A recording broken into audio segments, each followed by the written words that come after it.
224 ദിവസങ്ങളുടെ കാത്തിരിപ്പിന് ശേഷം ഞങ്ങൾ കാണാൻ കൊതിച്ചത് ഇതായിരുന്നില്ല. Yes, their absence hurts, but their failure hurts more. Virat കോഹ്ലിയും രോഹിത് ശർമ്മയും ഓസീസിനെതിരെയുള്ള ആദ്യ ഏകദിനത്തിൽ നിരാശപ്പെടുത്തി പെട്ടെന്ന് മടങ്ങിയത് മുതൽ സോഷ്യൽ മീഡിയയിൽ അലയടിക്കുന്ന പോസ്റ്റുകളിൽ ചിലത് ഇങ്ങനെയാണ്: നിങ്ങളുടെ അഭാവം വിഷമിപ്പിച്ചതിനേക്കാളും കൂടുതൽ നിങ്ങൾ പരാജയപ്പെടുന്നത് ഞങ്ങളെ വേദനിപ്പിക്കുന്നു. പ്രത്യേകിച്ചും കിങ് കോഹ്ലിയുടെ മടക്കമാണ് നമ്മളെ ഏറ്റവും കൂടുതൽ വേദനിപ്പിക്കുന്നത്. 8 പന്തുകൾ നേരിട്ട് പതിവ് പോലെ ഓഫ്സൈഡ് കെണിയിൽ വീണ് പൂജ്യനായി മടങ്ങിയ വിരാട് കോഹ്ലി.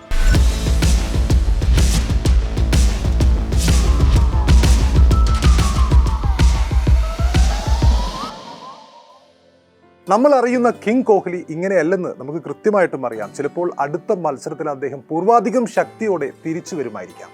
നമ്മളെയും സോഷ്യൽ മീഡിയയിൽ വിമർശിക്കുന്നവരെയും ഒക്കെയും തിരുത്തിയേക്കാം. പക്ഷേ കോഹ്ലി ഔട്ടായ വിധമാണ് ഇപ്പോഴത്തെ പ്രധാനപ്പെട്ട ചർച്ചാ വിഷയം. വീണ്ടും ഓഫ്സൈഡ് കെണിയിൽ വീഴുന്ന കിങ് കോഹ്ലി. ഈ ഒരു ഡെക്കോടെ അന്താരാഷ്ട്ര ക്രിക്കറ്റിൽ 39ാമത്തെ ഡെക്ക് എടുത്തുകൊണ്ടാണ് അദ്ദേഹം മടങ്ങിയത്. ഓസ്ട്രേലിയക്കെതിരായ 1-ാം ഏകദിനത്തിൽ രോഹിത് ശർമ്മ പുറത്തായതിന് പിന്നാലെയുള്ള വിരാടിന്റെ ആ ഒരു പുറത്താകൽ ആരാധകർക്ക് വലിയ നിരാശയാണ് നൽകിയത്. ഓഫ്സൈഡ് ദൗർബല്യമാണ് അദ്ദേഹത്തെ വീണ്ടും വേട്ടയാടുന്നത് എന്നതാണ് എടുത്തു പറയേണ്ടത്.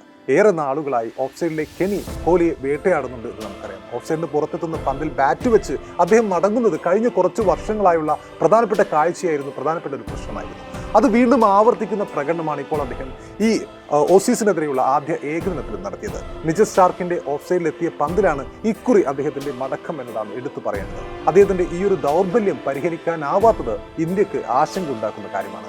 കഴിഞ്ഞ വിരാട് അവസാനമായി കളിച്ച ബോർഡർ ഗവാസ്കർ ട്രോഫിയിലും അദ്ദേഹം 5ലേറെ തവണ പുറത്തായത് ഏതാണ്ട് ഇതേ പ്രകാരമായിരുന്നു, ഇതേ ഓഫ്സൈഡ് കെണിയിലായിരുന്നു. നമുക്കറിയാം, നേരത്തെ വിരാട് കോഹ്ലിയുടെ ആ ഒരു ഡൊമിനേറ്റിംഗ് സമയത്ത് അദ്ദേഹം ഏറ്റവും കൂടുതൽ ബോളർമാരെ കീഴ്പ്പെടുത്തിയിരുന്ന ആ ഒരു സമയത്ത് അദ്ദേഹത്തിനെതിരെ ഓഫ്സൈഡിൽ പന്തെറിയാൻ ബോളർമാർ ഭയന്നിരുന്ന ഒരു സമയമുണ്ടായിരുന്നു. മനോഹരമായ കവർ ഡ്രൈവുകളിലൂടെ പന്ത് ബൗണ്ടറിയും സിക്സറും വായിക്കാൻ അദ്ദേഹത്തിന് ആ സമയത്ത് സാധിച്ചിരുന്നു യഥേഷ്ടം. അങ്ങനെയുള്ള എത്രയോ ഇന്നിങ്സുകൾ നമ്മൾ കണ്ടിട്ടുണ്ട്, ആസ്വദിച്ചിട്ടുണ്ട്. എന്നാൽ ഇപ്പോൾ ആ ഒരു മികവ് ഓഫ് സൈഡിൽ പന്ത് വരുമ്പോൾ അദ്ദേഹത്തിന് അവകാശപ്പെടാനാവുമോ എന്നത് ഒരു ചോദ്യചിഹ്നമാണ്. നമുക്കറിയാം, കഴിഞ്ഞ T20 ലോകകപ്പിന് ശേഷം T20യിലും ഓസീസ് പരമ്പരയ്ക്ക് ശേഷം ടെസ്റ്റിൽ നിന്നും വിരാട് കോഹ്ലി വിരമിച്ചിരുന്നു. ഇപ്പോൾ ഏകദിനത്തിൽ മാത്രമാണ് അദ്ദേഹം ഇന്ത്യയെ പ്രതിനിധീകരിക്കുന്നത്. അടുത്ത ഏകദിന ലോകകപ്പിൽ കളിക്കുക എന്നതാണ് അദ്ദേഹത്തിന്റെ ഏറ്റവും വലിയ ലക്ഷ്യമെന്ന്, ആഗ്രഹമെന്ന് പലവട്ടം അദ്ദേഹം പറഞ്ഞതാണ്. എന്നാൽ 2027 ലോകകപ്പിന് ഇനിയും സമയമുണ്ടായിരിക്കെ അതുവരെ ടീമിൽ അദ്ദേഹം ഉണ്ടാകുമോ എന്ന് യാതൊരു ഉറപ്പുമില്ല. പ്രത്യേകിച്ചും ഗൗതം ഗംഭീർ, അജിത് അഗാർക്കർ, ശുഭ്മാൻ ഗിൽ കാലഘട്ടത്തിൽ. ടീം സെലക്ഷന്റെ സമയത്ത് അഗാർക്കർ ആ കാര്യം വ്യക്തമാക്കിയതുമാണ്. ആ സമയത്തേക്ക് നമുക്കറിയാം 39 വയസ്സാവും കിങ് കോഹ്ലിക്ക്. ആ ഒരു പ്രായം വരെ ടീമിൽ നിലനിൽക്കുക എന്നത് തന്നെ വലിയ പ്രയാസമുള്ള കാര്യമാണ്. ഫിറ്റ്നസ് മാത്രമല്ല, ഫോമും ഒരു ഘടകം തന്നെയാണ്. സമീപകാലത്തായി അന്താരാഷ്ട്ര തലത്തിൽ റൺസ് കണ്ടെത്താൻ പാടുപെടുന്ന ഒരു വിരാട് കോഹ്ലിയാണ് നമ്മൾ കാണുന്നത് എന്നതാണ് സത്യം. മുമ്പുള്ളതുപോലെ അന്താരാഷ്ട്ര തലത്തിൽ സ്ഥിരതയോടെ വിരാട് റൺസ് അടിച്ച് കൂട്ടാറില്ല എന്നുള്ളത് നമ്മൾ കണ്ടുകൊണ്ടിരിക്കുന്ന ഒരു കാര്യമാണ്.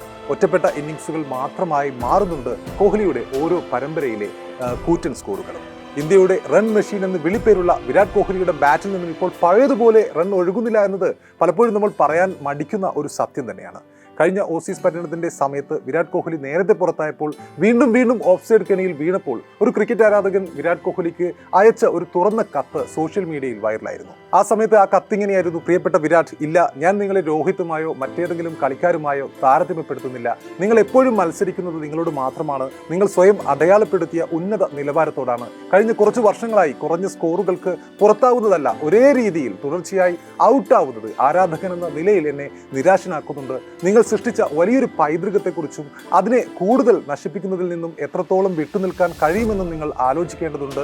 ഞാൻ കണക്കുകളുടെ വലിയ ആരാധകനല്ലെങ്കിലും നിങ്ങളുടെ ശരാശരി ടെസ്റ്റിൽ 47 താഴെയാണെന്ന് ഓർക്കണം. ടെസ്റ്റിൽ മറ്റുള്ള ഫാഫോറിലുള്ള റൂട്ടും വില്യംസണും സ്മിത്തുമെല്ലാം 50-ന് മുകളിൽ ആവറേജ് ഉള്ളവരാണ്. ഈ ഒരു 47 എന്ന ടെസ്റ്റ് ആവറേജ് നിങ്ങളെ സംബന്ധിച്ചിടത്തോളം ഇപ്പോൾ തന്നെ വളരെ കുറവാണ്. നിങ്ങൾ കടിച്ചു തൂങ്ങി നിൽക്കില്ലെന്ന് എനിക്ക് ഉറപ്പുണ്ട്. പക്ഷേ ടെസ്റ്റുകളിലെങ്കിലും നിങ്ങൾ ആത്മപരിശോധന നടത്തേണ്ട സമയം അതിക്രമിച്ചിരിക്കുന്നു എന്നാണ് ആ സമയത്ത് ടെസ്റ്റ് സീരീസിന്റെ സമയത്ത് ഒരു തുറന്ന കത്തിൽ ഒരു ആരാധകൻ പറഞ്ഞത്. വിരാട് കോഹ്ലി പിന്നീട് അപ്രതീക്ഷിതമായി ടെസ്റ്റ് ക്രിക്കറ്റിൽ നിന്നും വിരമിച്ചെങ്കിലും ആ ഒരു ഓഫ്സൈഡ് കെണി എന്ന ബലഹീനത അങ്ങനെ തന്നെ നിൽപ്പുണ്ട് എന്ന് വേണം കരുതാൻ. കോഹ്ലിയെ സംബന്ധിച്ചിടത്തോളം ഓഫ് സ്റ്റംപ് ലൈനിൽ ഔട്ട്സ്വിംഗറുകൾ എറിഞ്ഞ ബോളർമാർ പുറത്താക്കുന്ന കാഴ്ച പതിവാണിപ്പോൾ. ഇത്തരം പന്തുകളിൽ തന്റെ പ്രിയപ്പെട്ട ഷോട്ടുകളിൽ ഒന്നായ കവർ ഡ്രൈവ് കളിക്കാനുള്ള വ്യഗ്രതയിലാണ് ഇപ്പോഴത്തെ കോഹ്ലിയുടെ പുറത്താകലുകൾ. അപ്പോൾ ഇത്തവണ മിച്ചൽ സ്റ്റാർക്കിന്റെ പന്തിലാണ്, അദ്ദേഹം ഓഫ് സൈഡിൽ വന്ന പന്തിലാണ് കോഹ്ലി പുറത്താകുന്നത്.